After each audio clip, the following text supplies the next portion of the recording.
All right. Good afternoon, everybody, for the 4 o'clock panel. And the topic of the panel is building secure chips without jeopardizing design budget and schedules. And what the purpose of the panel is really, there's a lot of talk at the Design Automation Conference about technology here, and I have the best technology, and I have the worst technology. And technology is obviously always a very important part for any solution. But an equally important part, if sometimes even more important part, is how do you take the technology and actually drive it into practice? How do you drive it into something that people use? How do you drive it that the technology is actually delivering the value? And how do you drive the technology that it's actually scalable, right? So we are very fortunate to have 4 industry experts that are living through that cycle. They are really living on a daily basis. How do I take technology that is for security assurance? How do you take that technology and scale it up, right? So let me introduce the panelists first. So first of all, we have a representative from ARM, that's Vikram Kosa. Secondly, we have a representative from Booz Allen Hamilton, that's Mark Labato. Then we have a representative from Marvell, that's Rachana Mehta. And then from Meta, we have Maurizio Paganini, right? So what I want to do first is maybe we do a quick round introducing us to the broader audience. So my name is Andreas Kuhlmann. I'm the CEO of Security. So we are a provider of technology and solutions for security assurance. So I'm going to pass it on now to Vikram. Hi there. So I've been driving security verification for the last year or so, and for the previous decade, I was focused on formal methods, and sort of kind of tangentially came to security through that path. So very exciting. Thank you, Vikram. Mark? Yeah, I am Mark Labato, a senior lead engineer at Booz Allen Hamilton. I support DoD clients doing independent verification, helping identify projects, and transitioning commercial technology into DoD applications. So a lot of our focus is in implementing best practices and assurance and security and helping get that into the warfighter's hands to do their mission.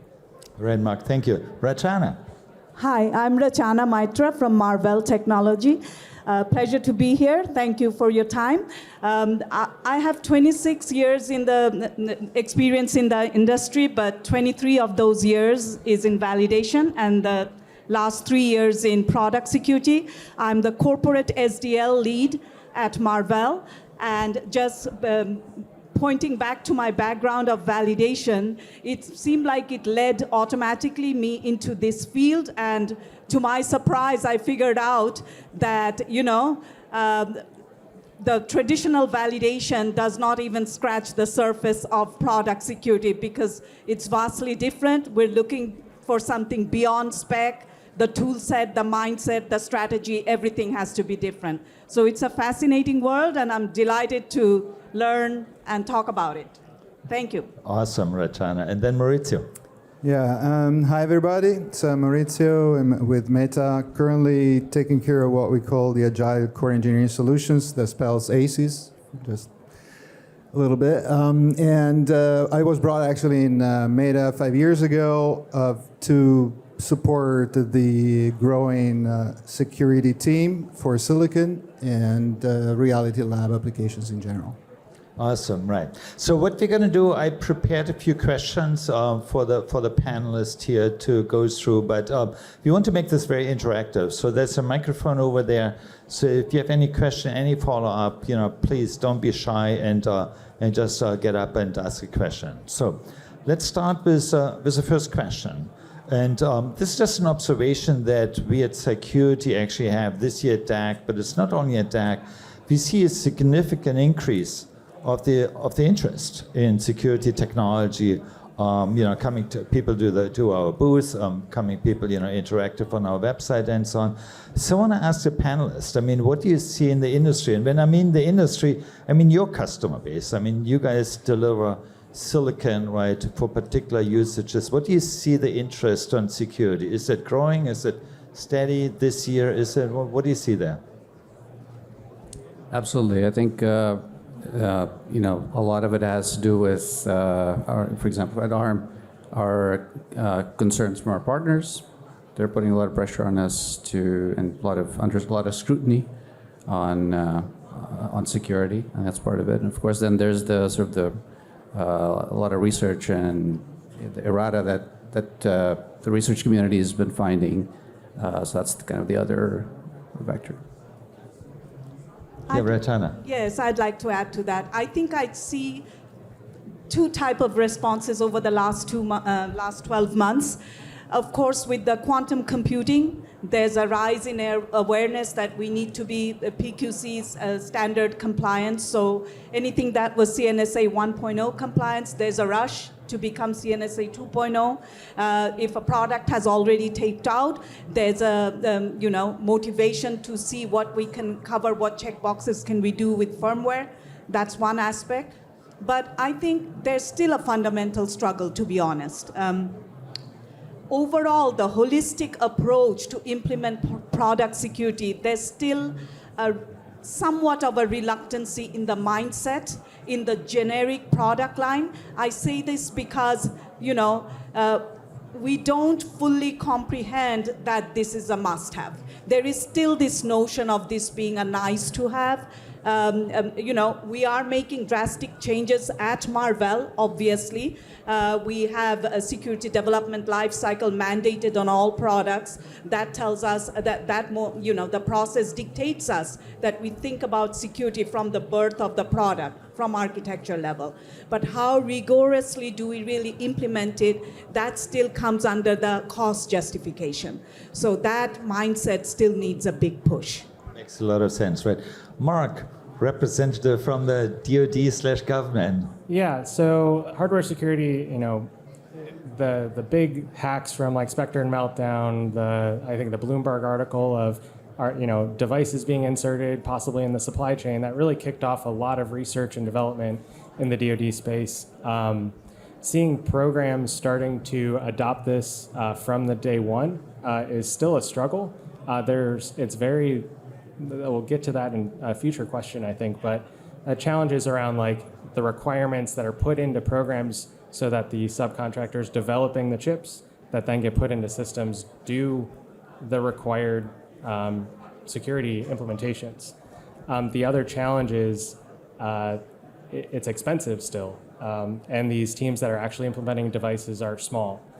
So how do you attack those? And I think at this conference, seeing all the AI acceleration, the agentic AI, it's a new term for me, honestly, and I think the industry I support is a little bit, in my opinion, a little bit behind in adopting those, because the life cycle of the devices and the programs we support, chips may be developed and programs put in place and established and put requirements in place 5-10 years ago, and they still need to support the latest technology or be aware of the latest attacks.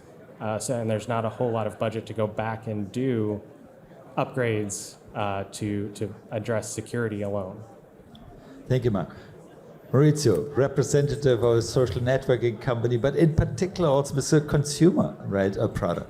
Yeah, I was going to say that Meta portfolio touches a lot of things, and security has been always on top of mind, despite some of the issues that we have seen in the past. It's very difficult to build such a strong network of defense so that everything goes smooth. But to go back to the most recent, let's say, evolution that we are seeing, we are, especially in the consumer side, I'm coming from Reality Labs, so we're doing all the devices that interface consumers and our platforms. And we are seeing a move from protection of the assets, so security as a protection mechanism, to managing security. So people don't want to rely on us to decide what should be secure and what not.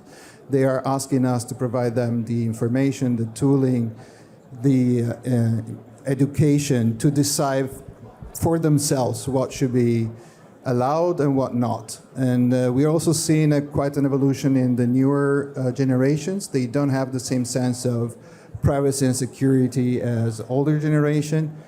And so the boundary cannot be one fits all, and we are really trying to get to the point of using our hardware assets to enable a more dynamic management of security. Quick question on that, Martius. Are you making a distinction between privacy and security, or are you just conflating the two? We are, because they have different targets, right? For us, privacy is mostly to do with accessing your user data.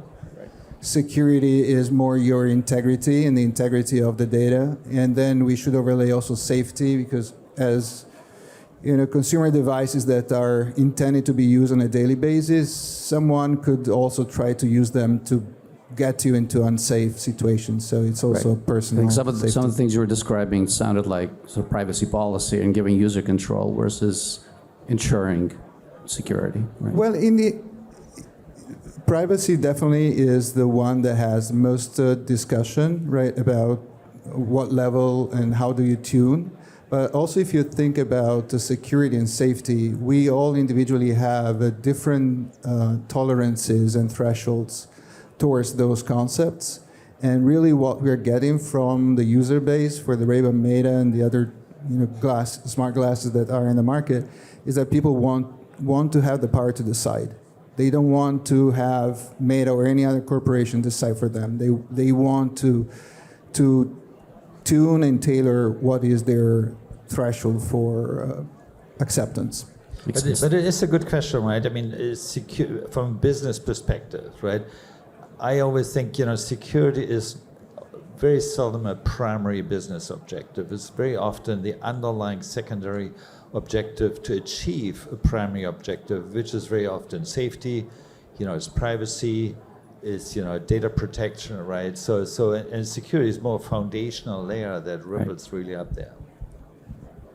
Absolutely, yes. All right.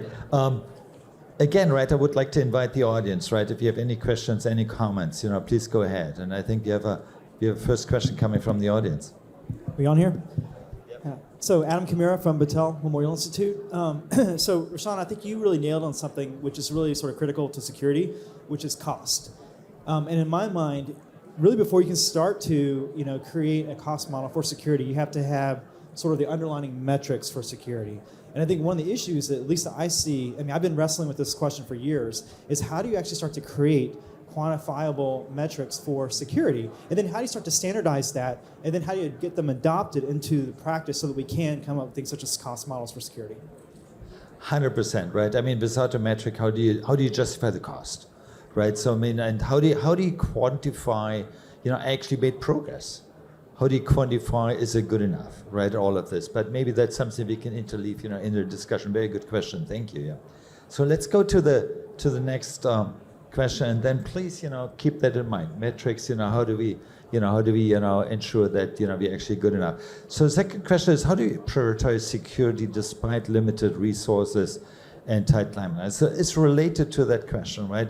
What I see in our customer base is, all the engineering organizations are oversubscribed, right? We hear, we are increasing the number of tape outs per time unit without having more engineers, right? Everything is critical, everything has to go out the door, whether these are AI chips or whatever, right? So how do you make sure, you actually prioritize security enough, with the right justification, that you actually made some progress? How do you see that in your organization? Well, in our case, at least when I joined Meta, it was not a matter of let's do it good enough. We were coming out of a period with the elections that there were questions about the integrity of the business. So there was a strategic association of security, safety, and privacy to the brand of the company, and we didn't put a cost target to it. What we though realize is that the space is so large, and with the advent now of AI agents and all these models that are so capable, the surface of attack is expanding in a way that is not controllable. It becomes really beyond the space that you can humanly and even agentically cover. So we try to approach it in a way that security, safety, and privacy become part of the user story. We have this tendency of developing products starting from describing how the product is going to be used in all its aspects. And we invested quite a bit on red teams and other internal. I guess you know that the main street of our campus is Hacker Way 1, so we do a lot of hackathon internally to try to break our devices as well, and that's a little bit the spirit. It's try to break it internally, try to invite people to break it, but primarily make it part of the entire user story. So it's intrinsic to the product characteristics. So in our case, it's been sort of very reactive, as is probably mostly the case with most other companies. So the way we've been looking at it in terms of prioritizing with their very small teams, and basically just myself and a couple other guys, is looking at the pipeline. So you look at what's been published vulnerabilities. That's backwards looking. So that's important to reproduce and verify mitigations, et cetera. But what we're also doing is looking ahead at what are the new architectural or microarchitectural features we're putting into our designs, and sort of catch them, nip them in the bud, right? Essentially, go at do some very in-depth security investigations, sort of first principles based, and kind of push the designers, challenge designers. And we've had some good success there in catching certain things that would have been catastrophic in some cases.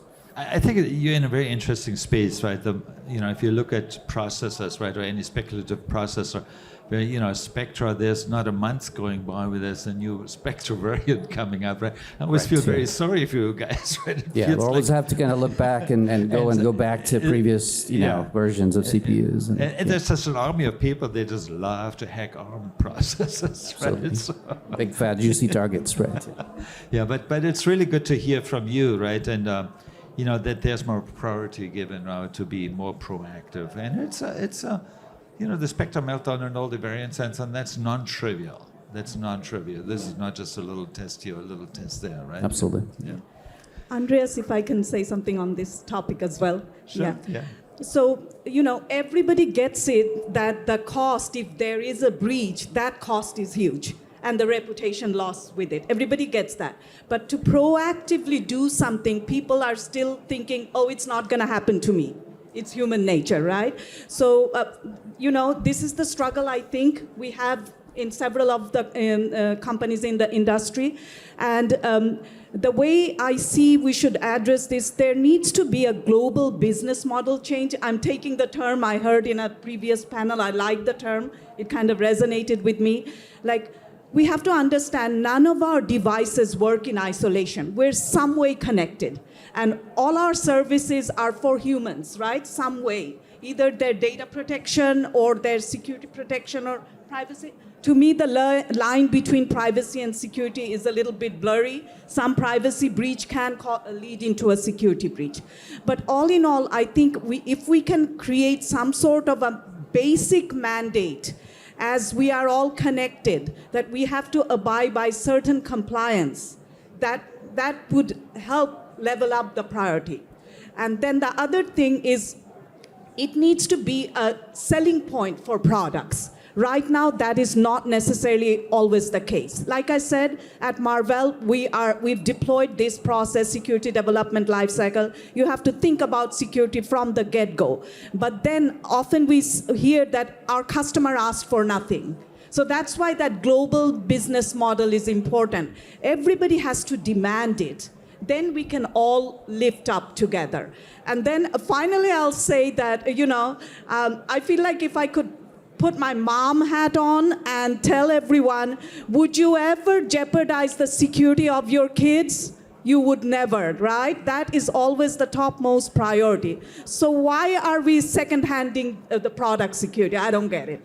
Right, so, right on. Yeah, Mark. Yeah, I think for my space, and it's really driven by the threat model of the devices and where they go and where the systems live. There's different ones, whether it's going away, whether it's a long-term airframe, if it's munitions or something of those nature. It all depends on where can this go, how can it impact both the user, so the people using those things, and then also where it's going. So if it lands somewhere you don't want someone to pick it up, what are the security policies in place to prevent the data from being like exfiltrated, for example, or critical signals being impacted that cause it to malfunction in a very bad way that you would not want to happen. And those threat models really drive that, but it's, again, done very, very early, years ago, like for a lot of these things. So how do we start? To me, it's an open question. I should clarify, these are my opinions, not my clients or my company, by the way. But making sure that those policies are put in place very early and hammered on throughout the design and development process, so that even the designers, maybe they take the extra step early, even if they're not being required of it, is my opinion. But that's very hard because there's no money, right? If you're not appropriately planning for the cost, you can't. They're not. No one's going to do it. That is a problem. I want to pick up what you said, Richard, right? In terms of, or not me or someone else or whatever. Doesn't. I worked before in software security, and was over the course of development was the same thing. In the beginning, everybody I'm not getting hacked. Someone else get hacked, and it took really events like the Jeep Cherokee. When this was hacked, it was actually driving in the ditch. The entire automotive industry woke up, right? Then if you remember Equifax, when Equifax got hacked, right, and the CEO was making a statement, someone in the basement didn't run some tool. He lost his job, right? So that really, unfortunately, sometimes you need these events that suddenly shifted the mindset and everybody made it a priority, right? It's now, software security, IT security is part of board discussions of large corporations, right? Yeah, no, thank you, yeah. Right, let's move on to the next question. How would you describe, and I mean this really specifically to your organization, right? How would you describe the progress you're making on the hardware security journey, right? Security is always, we're always saying it's a journey. It's not like, you just buy a tool, you flip a switch and off you go and you're suddenly secure, right? You start small and you make bigger steps and so on. So how would you describe, in your own organization, the progress you made? Anyone can start. Yeah, I'll go ahead and start. I think we're still very early in this space. Just the nature of the work I do is a lot of independent verification, so receiving other people's designs. It's almost like not quite reverse engineering, but you need to understand what you're looking at to be able to assess its security. And even just independent, just verification of the functionality. So like Security's tools have been great because we've been working closely with them and also other vendors as well, of just looking at things in a slightly different way. And even I think we've driven a few ideas over back to you guys of ways that the tools could be improved to help what we're trying to do. And it's been great working with the EDA partners and all the people here to identify ways to make them better and more useful in how we're using them. And then to bring in the AI spin, it's going to hit a overdrive of the speed and pace we're going to need to be doing these things and taking advantage of those and staying on the front edge. I think personally, my group is probably a little behind, but we're trying to get there. Yeah. It's continuous, and it's always on my mind right now. So I think we're sort of a little bit further ahead on the process side and kind of methodology side, but in terms of actually verifying security, I think that's very early days, and I think we're kind of discovering, learning things as we go, So again, limited resources, but I think there's growing recognition of the need. As we discover new things, there's more awareness. I think some of the designers are becoming more aware and savvier, and so there's kind of the sort of network effect almost. So that's helping help us kind of put a little more thought and resources and attention to security. Yeah, it makes perfect sense. Yeah. Ratana? Okay, so for Marvell, I can say that our security. If we're talking about security IP, like hardware security module, Marvell is quite mature on that. But we're talking about the overall product security here, and in that aspect, I would think we're from kindergarten to elementary school, maybe. And the reason I say that is, like I mentioned, we've deployed the secure development lifecycle process, and we're shifting it further left. One example I can give is we've started this architecture reviews. We used to do it before the plan of record is set. Now we've pulled it up even before like the definition is settled, because when we put it at the plan of record phase, folks would come, the product teams would come and say, oh, we've already gotten the direction from marketing team. This is set in stone almost. So now, since we've pulled it up like before the definition of the product, there is a chance. We challenge them, like, you're going into this market, this is your competitors, they're doing this, why aren't we thinking about this? So it gives us a room to challenge ourselves. So in that aspect, we are making progress. The other aspect, we've made a little progress, and that I'll say, I'm kind of giving myself a little nod here, and it comes from where my validation experience and the aha moment when I came into this field, that the traditional validation doesn't cover it at all. So that's where the investigations led to. We're looking for something that should not happen, something beyond spec. And we just, we need specialized tools for this. With that understanding, and we're still learning on this, at least, Marvell has started to invest into looking into specialized tools from companies that it is their business to develop these tools. But at least that wake-up call that our traditional validation verification does not cover the security aspect adequately, no matter how strongly we stress it. Because we just look for what should happen in the traditional, and in this case, we should look for what should not happen. So yes, that wake-up has happened, but there's miles to go with respect to attaining there's maturity. Definitely an educational challenge there. I think, again, like you said, some of the things we do, like information flow tracking based techniques, that's harder to explain to folks, right? And that's, it takes a while for them to kind of get the idea of, look, why this is needed. Does it require more stimulus or less stimulus, and some of those things? And I think that will kind of come with as we have more experience.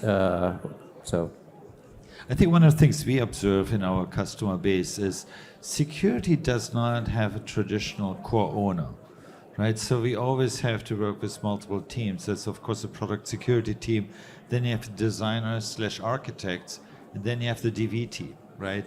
The DV team, typically, their training is on functional verification, right? Security, what do you mean? I mean, I run all my SVAs or whatever, right? What do you mean by security, right? So getting these teams working together is a key ingredient that we see in our customer base for success, right? But I think, Ratana, you said also a very important keyword, right, which is shift left, right? And shift left is not only a question of productivity and cost and so on, it's also to do it at all. If you try to do security at the end of a development cycle, you never have time because you're always late, right? So you have to start as early as possible. But Maurizio, maybe you can share a little bit from Meta. Yeah, so when I joined about 5 years ago, it was all about how do we make these platforms rock solid, secure. We were looking at how to separate all the assets and making sure that everything was pre-configured not to be accessible unless it was really necessary. Now that we have products in the market, we are getting quite a different input from the customer base, so the users and people like me wearing the smart glasses and telling us that they need more fine-grained control on the devices, and we need to start rebuilding bridges in between all the separation of hardware assets that we created. And so we have started a series of initiatives internally to relook at how we manage security, and we open up windows of access in a very conscious way, and integrate better hardware and software security together. In the end, as you were saying, it's not something that only one team can contribute to or make sure it's fully covered. It's really the full system, the full product. You know, our glasses, for example, have specific hardware and software assets that make sure that the sensor is not accessible if you're in sensitive areas. Right? So this kind of thought process needs to start at the beginning, needs to be part of the requirements of the product, needs to be part of again, what you imagine to be the user sensitivity, the user interest in using the devices, where to use them, how to use them, and then you need to make it part of your entire design life cycle. Could one of you follow up on the question from the audience? What are metrics? What metrics do you use? What role do metrics play for you to justify the cost, to justify the resources? Well, again, for us, we didn't invest into metrics to measure how secure you are. I don't even know how would you do it, because you don't know if you're not secure until you manage to break yourself. And most of the crypto engine that today are either available or developed by the different teams are fairly secure, right? They're fairly robust. So when the vulnerabilities start to emerge, when you need to deviate from the textbook security applications like the one I was mentioning, moving from protecting to managing, and at that point, the use models are so new that there is not even a benchmark to use to go against it. So the way we're approaching it internally to Meta is that we have our own internal red teams that are basically working constantly to try to break all the devices they were making. And they basically give us a score of robustness of the solutions that we are deploying. Any other comments? Yeah, I was going to say, so there's like from the methodology side, there's obviously like, check boxes of what, based on what you've defined. But also, I think from a lower level, the notion of security coverage, that's sort of very nascent at this point. And I think that's potentially, a metric in the future, but that's still kind of ill-defined at this point. Yeah, Okay. and from my perspective, there's definitely some initiatives across the DoD and U.S. government to identify like metric-driven verification requirements, assurance requirements that kind of set in place best practices and approaches. And hardware security is like one of the lines in one of the drafts was make sure you're not using or don't have any known vulnerabilities in your design. So that means, hey, I need to go look at research. I need to go look at the CWEs. I need to go look at all these things and make sure that nothing that is known is in my implementation. Those documents are being put out as best practices. They're not requirements yet.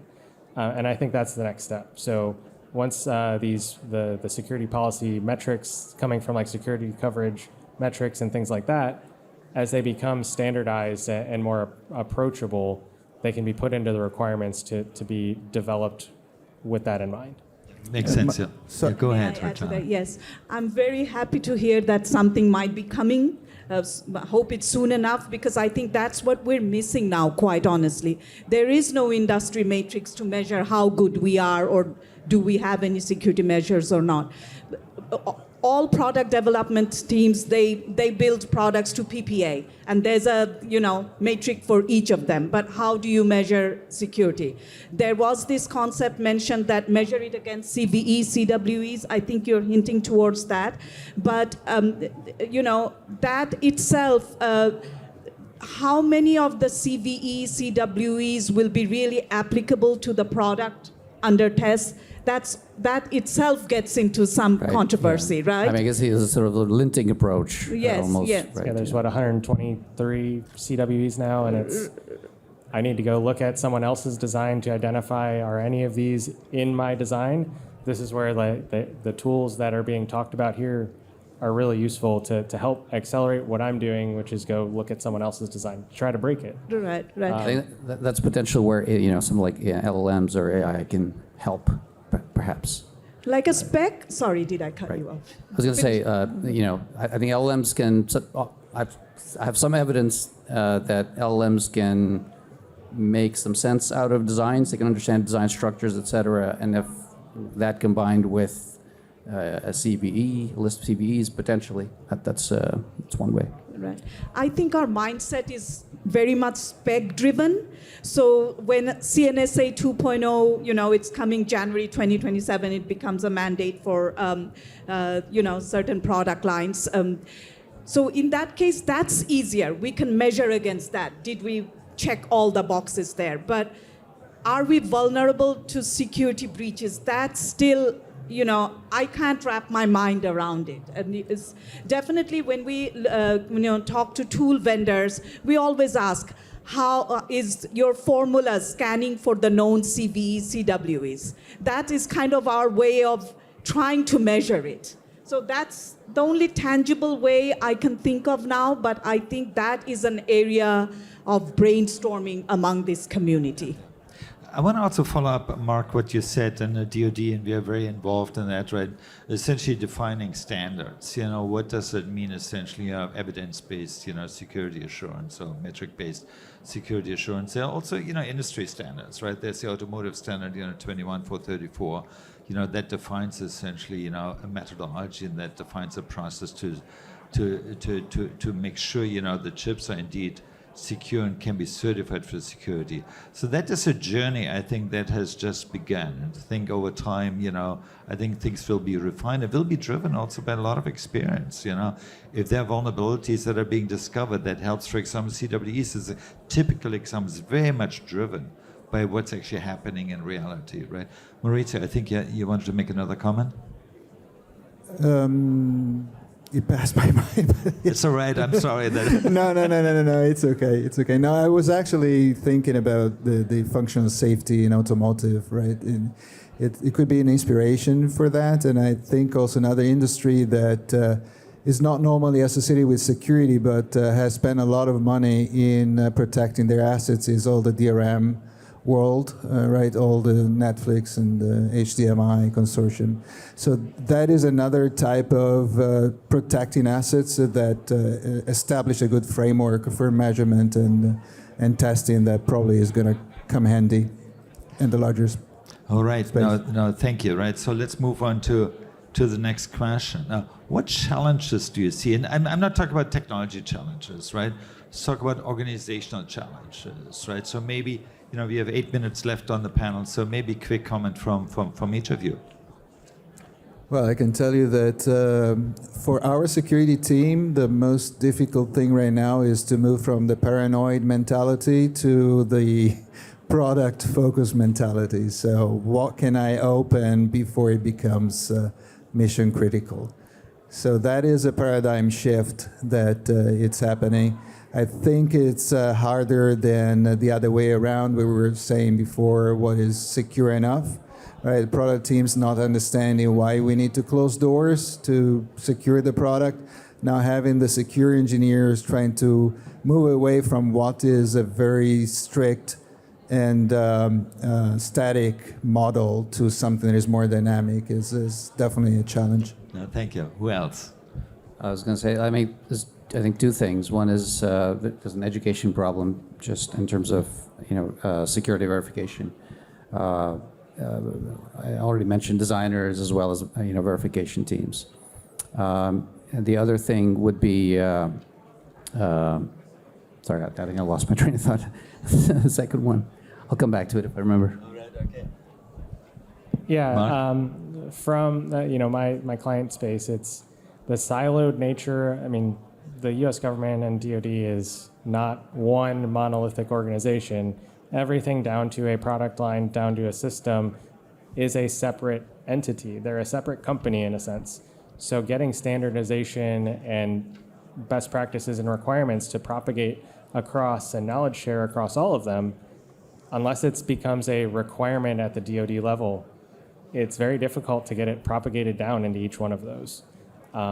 So knowledge share and experience and workforce and ways to automate that and make it easier to adopt it is really critical, I think, to move the industry forward. Yeah, very good point. Retana. Yes, for the industry, the company that I'm in, really dedicating the right amount of resource to develop a product, not just for PPA, but S as well. That's where I see the challenge. There is, like I said, we're from the kindergarten to elementary stage, so we've woken up, but still there's a thought that we can do this with minimal resources, but we cannot. The problem is vast. We need to create a expert pool, a larger pool than what we have right now. And the momentum has started, but I'll be brutally honest here. Those resources are getting quickly sucked in the AI train. So the trick here may be to somehow couple the AI development with security, because the funding will be there.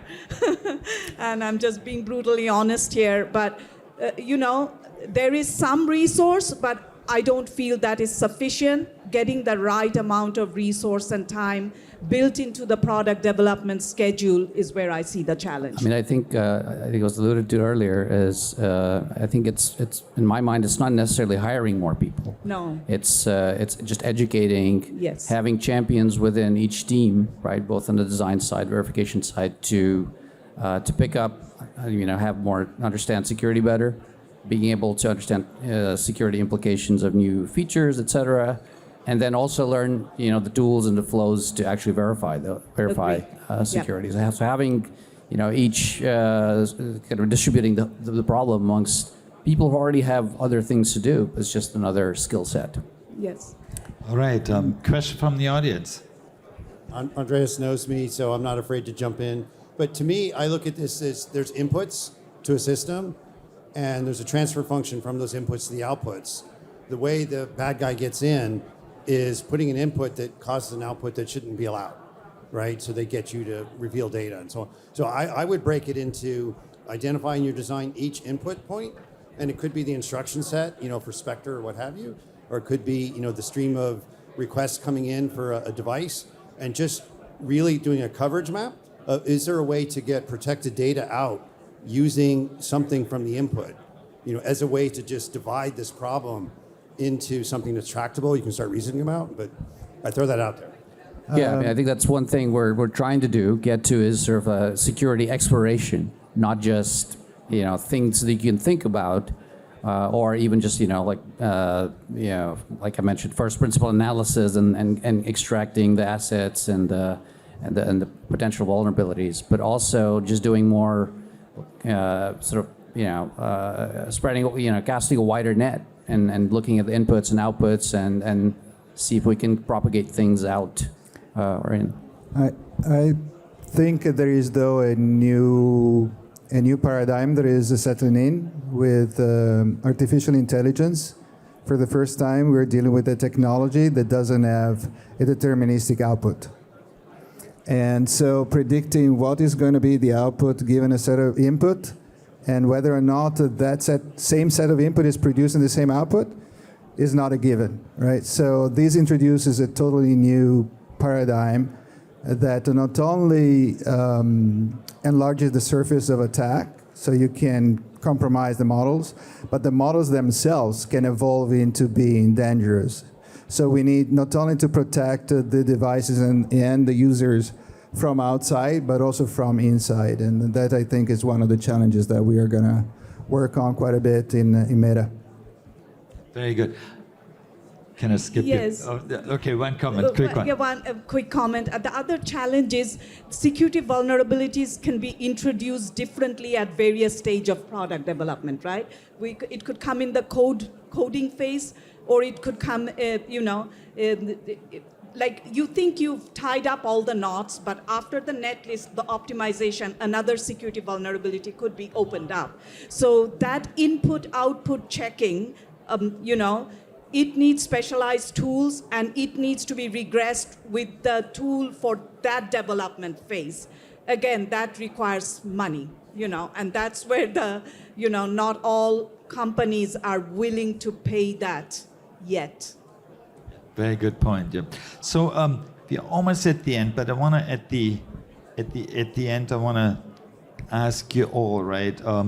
Is there any best practice that you could recommend to people in the audience? And make it really just one statement. A best practice, what's the number one thing you would recommend anyone who wants to drive a security program? What should they do? So maybe Maurizio, we start with you. I mean, for us, it was really the executive sponsorship that made the trick. There was no bottom-up approach that would have survived the need to, vouch for funding. And I'm actually currently, even though I'm no longer responsible for the development of security, I'm the security sponsor for the activities at Silicon level in Meta. So without that sponsorship, there is no. 100%. No Otherwise, move. it happens that the resources always get pulled, right? Whether it's AI or some late chip or whatever, right? There's always a hot technology to go Exactly, after. right. Yeah. Ratana. Totally agree. This is a tops-down thing, not a bottoms-up. There needs to be executive realization. This is important, and people don't like mandates, but a thing like this needs mandates. And then, from my experience, don't give up on it. Keep talking about it. Keep talking about it. Approach the teams. Again and again, multiple reviews. Poke them. Challenge them. They could be expert in their area, but challenge them. Put your complete hacker mindset on and be paranoid as you need to be. So the one thing is executive sponsorship, and then whoever gets the responsibility to drive this, they have to be really patient and keep talking about it. Well, put it also in the merit review, requirements, That's right, that's right. and that does the trick. No, Ratana, very good point. And I know you do. People can tell. Mark. And to hop on something she said earlier is, I lost my thought. It seems to be coming and going around. The whole point of executive sponsorship and the bottoms-up approach is marrying it with AI. I mean, right now, it might be the only way to do it if you're a lower-level engineer who's trying to implement this today. It's if you need more, do it. Find a way to tie in some other hot topic and go for it. Very good. And I agree. Sorry, listen. I agree. I think the mandate is important to kind of empower the individuals and kind of driving this. I think methodology is important, having good SDL and process, et cetera, in place. But at the same time, for something as complex as, like, for example, a CPU, I think there's really no substitute for just kind of first principles thinking and understanding the nitty-gritty and its security implications. Very good. Questions from the audience again? Anyone else? Yeah. Okay. Hold on, let me pass you my microphone. I just wanted to ask the panel their feeling about threats of insiders as it pertains to security. Very good question. Okay, Insider. I didn't. The question was, is there any concern about insider threats, right? So, Of course. could be an employee, could be, yeah. Of course, and now we always had insider people that were misusing data, and we have been having quite a few leaks in Meta recently. It has taken quite a bit of attention, but we didn't give up on our open culture internally. So that's one of the things that always surprises me, how easy it is to get to any information Meta related if you're a Meta employee, and then responsibility that lies on you. And now, as I was saying, we are also to confront a machine internal potential breach with these models that are trained on our models, and of course not only on what is available outside, but most of the data inside the company. So there is an increasing risk of these becoming a strong problem. And we know that we really make a plea to the people not to abuse the power and the privilege of accessing the information. Can we extend the same thing to the technology? Not quite, so we need to figure out how to make sure that when it hallucinates without creating big problems. Mark, I think you had to comment. Yeah, I think for MySpace, the concept of assurance is very similar and kind of it's kind of parallel to security. It's making the CIA triad of confidentiality, integrity, and availability, but also like within the design process. So having good practices about and defined design processes that are auditable and reviewable by third parties that have the right metrics in place to evaluate, were they done appropriately? Did people mess with the data more than you expected? Can you trace where some insertion happened? And some of those assurance policies are being kicked around a lot. They need to be matured and put out the door. I think you're familiar, Dan. Really pushing forward on the standardized process, or at least documented with audits and the ability to go back and see it. All right. Okay, so that concludes that panel. So we're out of time. I would like to thank the panelists and the insight. And Thank I you. know all Thank you. four of you are hardcore practitioners, right? So anyone wants to have additional questions afterwards, I think the panelists will be here, right? So again, thanks for your attendance and thanks for the interest in the panel. Thank you. Thank you. Thank you.